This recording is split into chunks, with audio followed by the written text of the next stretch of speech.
Oyster பண்டிகையை முன்னிட்டு modern Mabel நிறுவனம் வழங்கும் அதிரடி ப்ரீ ஈஸ்டர் சேல். அனைத்து வீட்டு உபகரணங்களுக்கும் 25% முதல் 50% வரை சிறப்பு தள்ளுபடி. சுவிட்சர்லாந்தின் நம்பிக்கைக்குரிய ஒரே ஒரு தமிழர் நிறுவனத்தின் இந்த சலுகையை தவறவிடாதீர்கள். ஐன்ஸ்லாக் வேக் 37 46 32 ட்ரிம்பாக் என்ற முகவரிக்கு இன்றே விஜயம் செய்யுங்கள். இது சுவிஸ் தமிழ் டிவியின் இன்றைய பிரதான செய்திகள். செய்தி ஆசிரியர் தேவாமதன். செய்திகளை வாசிக்கும் நான் துரைய பவினோத் கண்ணன். முதலில் தலைப்புச் செய்திகள். சுவிட்சர்லாந்து பிரான்ஸ் ரயில் இணைப்புகள் விரிவாக்கம். பயணிகளுக்கு புதிய வாய்ப்புகள். சூரிச் நகரின் வன்முறை சம்பவங்கள். பலர் காயம், பலர் கைது.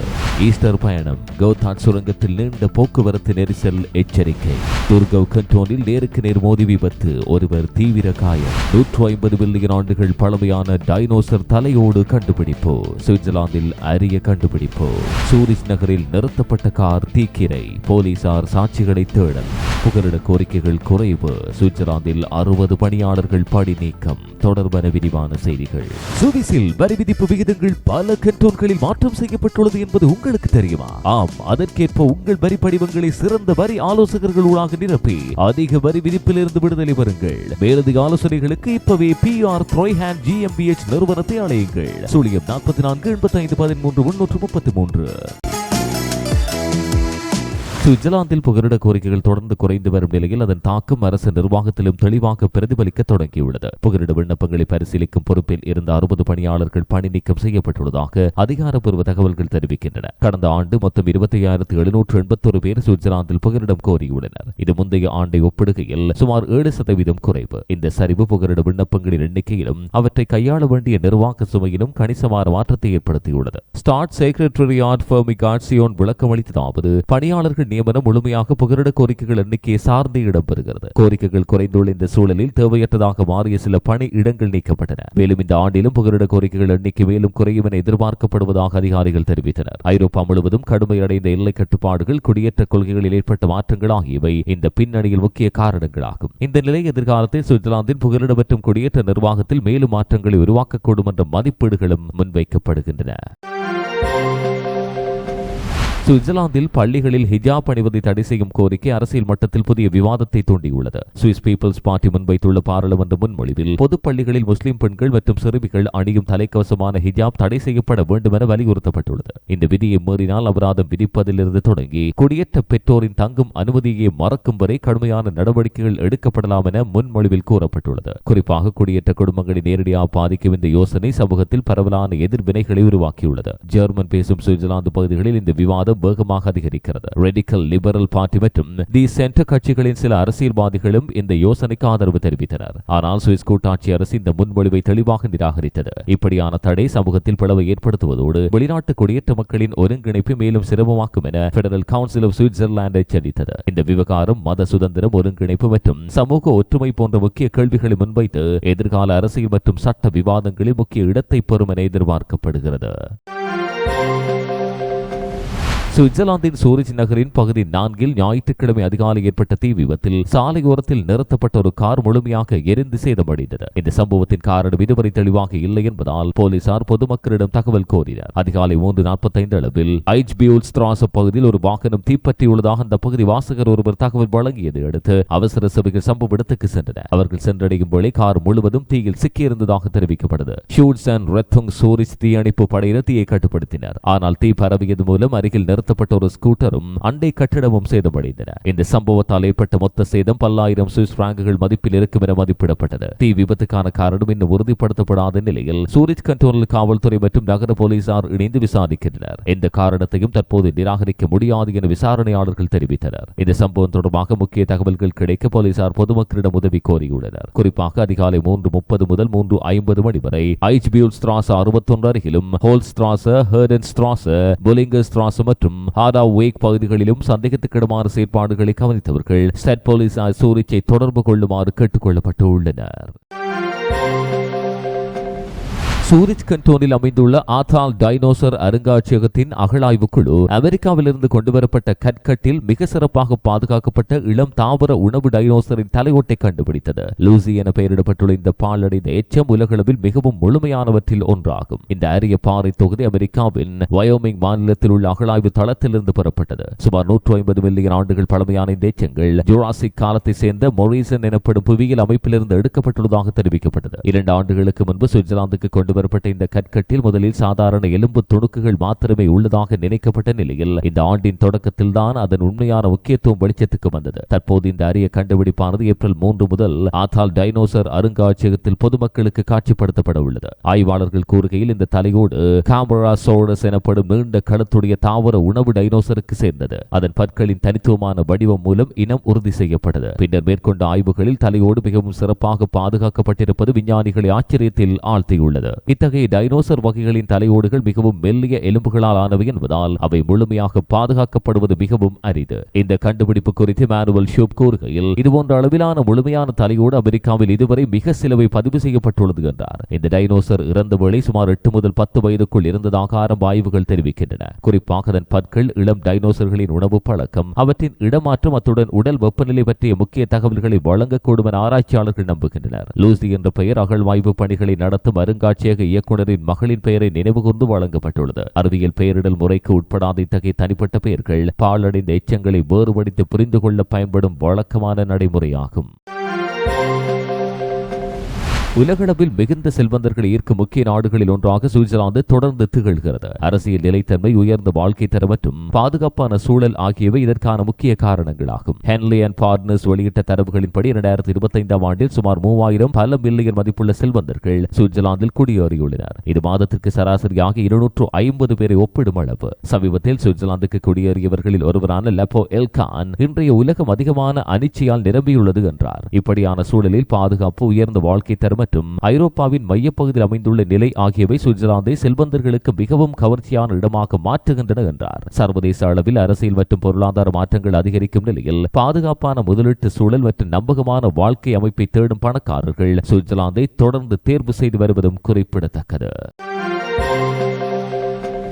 சுவிட்சர்லாந்தின் துர்கவ் கண்டோனில் உள்ள வாங்கி பகுதியில் திங்கட்கிழமை மாலை 2 கார்கள் நேருக்கு நேர் மோதி கடுமையான சாலை விபத்து ஏற்பட்டது. இந்த விபத்தில் ஒருவர் தீவிர காயமடைந்ததோடு மற்றொருவருக்கு நடுத்தர காயங்கள் ஏற்பட்டன. துர்கவ் கண்டோனில் போலீசார் வழங்கிய தகவலின்படி இந்த விபத்து மாலை 5 மணிக்கு பின்னர் ஏற்பட்டுள்ளது. 36 வயதுடைய பெண் ஒருவர் வாங்கியிலிருந்து ஆடோஃப் நோக்கி ஆடோஃபஸ்ட்ராஸ் சாலையில் பயணித்த வேளை இடதுபுற வளைவில் எதிர்ப்புற பாதையில் தவறுதலாக நுழைந்தார். இதனால் எதிரே வந்த 30 வயதுடைய ஆண் ஓட்டிய காரோடு நேருக்கு நேர் மோதல் ஏற்பட்டது. இந்த விபத்தில் 36 வயதுடைய பெண் தீவிரமாக காயமடைந்தார். சம்பவ இடத்திலேயே அவசர சிகிச்சை வழங்கப்பட்ட பிறகு அவரை ஹெலிகாப்டர் மூலம் மருத்துவமனைக்கு கொண்டு சென்றனர். 30 வயதுடைய ஆண் ஓட்டுநர் நடுத்தர காயங்களோடு மருத்துவமனையில் அனுமதிக்கப்பட்டார். இந்த விபத்தால் பல்லாயிரம் சுவிஸ் பிராங்குகள் மதிப்பிலான பொருட்சேதம் ஏற்பட்டுள்ளது. சம்பவத்தின் துல்லிய காரணங்களை கண்டறிய விசாரணை தொடர்கிறது. விபத்தின் பின்னர் சாலை பல மணி நேரங்கள் போக்குவரத்துக்கென மூடப்பட்டிருந்ததாக அதிகாரிகள் தெரிவித்தனர்.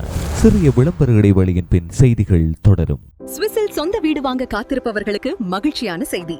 வெறும் 5 லட்சத்திலிருந்து புத்தம் புதிய வீடுகள் விற்பனைக்கு. உடனடியாக தொடர்பு கொள்ளுங்கள். எங்களிடம் தனியார் வங்கி கடன், வீட்டு கடன்களை குறைந்த வட்டி வீதத்தில் பெற்றுக்கொள்ளலாம். SMTS Immobilien, 40 வருட அனுபவம். SMTS Immobilien, Rüterswil-Straße 43 8735 St. Gallen-Kappel.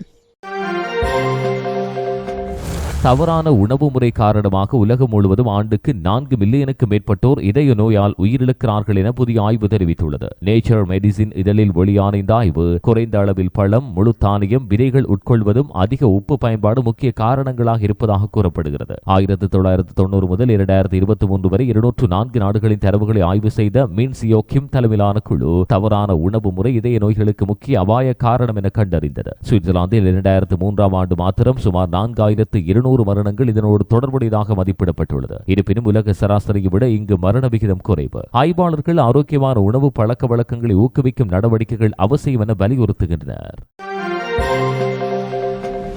Easter விடுமுறையை முன்னிட்டு தெற்கு நோக்கி பயணம் செய்யும் வாகன ஓட்டிகள் கோத்தான் சுரங்கப்பாதையில் கடும் போக்குவரத்து நெரிசலை எதிர்கொள்ள வேண்டிய நிலை உருவாகியுள்ளது. TCS வெளியிட்ட முன் அறிவிப்பின்படி கோத்தாட்டை கடந்த பிறகு சியாசோ எல்லை பகுதியில் கூடுதல் தாமதம் ஏற்படலாம் எனவும் எச்சரிக்கப்பட்டுள்ளது. திரும்பும் பயண நெரிசல் ஈஸ்டர் திங்கட்கிழமை அதிகரிக்கும் எனவும் அதன் பின்னரும் வாரத்தின் மாலை நேரங்களில் சாலைகள் நெரிசலாக இருக்க வாய்ப்புள்ளதாகவும் கூறப்படுகிறது. சிரமமின்றி பயணம் செய்ய விரும்புவோர் அதிகாலை நேரத்தில் புறப்படவோ அல்லது மாற்றுப்பாதைகளை பயன்படுத்தவோ TCS பரிந்துரைக்கிறது. கிழக்கு சுவிட்சர்லாந்து மற்றும் சூரிச் பகுதிகளிலிருந்து வரும் பயணிகள் சான் பெர்னாண்டினோ வழித்தடத்தை பயன்படுத்தலாம். கோத்தான் பகுதியில் 1 மணி நேரத்துக்கு மேலாக காத்திருக்க வேண்டிய சூழல் ஏற்படின் இந்த மாற்றுப்பாதை பயனுள்ளதாக இருக்கும். மிட்லாண்ட் பகுதிகளிலிருந்து பயணம் செய்பவர்கள் லோச்சுபூர்க் அல்லது சிம்லோன் வழியாக செல்லும் வாகன ரயில் சேவைகளை பயன்படுத்தலாம். மேற்கு சுவிட்சர்லாந்திலிருந்து வரக்கூடிய பயணிகள் பெரிய சென்ட் பெர்னாண்ட் அல்லது மொன்பிளாங்க் சுரங்கப்பாதைகளை தேர்வு செய்யலாம். பல ஆல்ப்ஸ் மலைப்பாதைகள் இன்னும் மூடப்பட்டுள்ளதால் அவை மாற்று வழிகளாக கிடைக்காது எனவும் கூறப்பட்டுள்ளது. ஈஸ்டர் விடுமுறைக்கு ஒரு வாரம் முன்பே கோத்தான் வடக்கு நுழைவாயிலில் நெரிசல் ஏற்பட்டுள்ளது. இதையடுத்து சிம்லோன் வழித்தடத்தில் உள்ள ஒரே பாதை கட்டுப்பாட்டை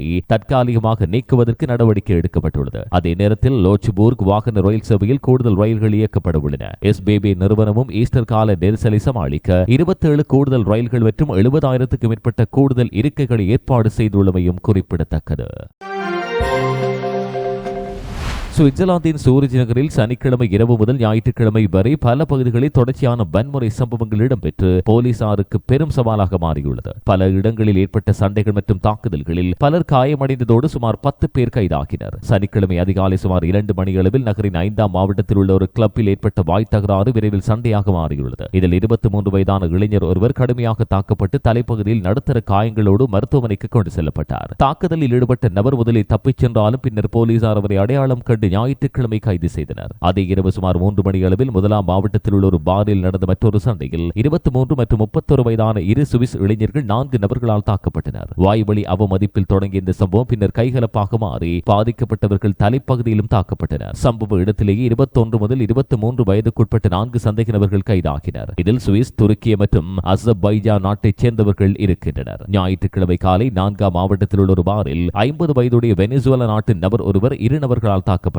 பின்னர் இந்த தாக்குதல் கட்டிடத்தின் வெளிப்புறத்துக்கு நீண்ட நிலையில் அவரிடமிருந்த கிரெடிட் கார்டுகளும் பறிக்கப்பட்டன. இதையடுத்து ஸ்டேட் போலீசார் சூரிச் மேற்கொண்ட தேடுதல் நடவடிக்கை 44 வயதான ஒரு சுவிஸ் மற்றும் ஒரு அல்ஜீரிய நாட்டின் நபர் கைதாகினார். இதற்கு பின்னர் வன்முறை தொடர்ந்தது. காலை 9:30 அளவில் 4ஆம் மாவட்டத்தில் உள்ள லாங்ஸ்திராஸ் பகுதியில் 39 வயதான கொசோவோ நாட்டின் நபர் ஒருவர் தலை காயங்களோடு கண்டுபிடிக்கப்பட்டார். ஆரம்ப விசாரணைகளின்படி பல நபர்கள் சேர்ந்து அவரை தாக்கினர். பின்னர் 2 எரித்திரிய நாட்டைச் சேர்ந்தவர்களும் ஒரு ஜெர்மன் நபரும் சந்தேகத்தின் பேரில் கைதாகினர். காயமடைந்த நபர் மருத்துவமனையில் சிகிச்சை பெறுகிறார். இந்த தொடர்ச்சியான சம்பவங்கள் நகரில் பாதுகாப்பு குறித்து புதிய கவலைகளை எழுப்பியுள்ள நிலையில் போலீசார் தொடர்ந்து விசாரிக்கின்றனர்.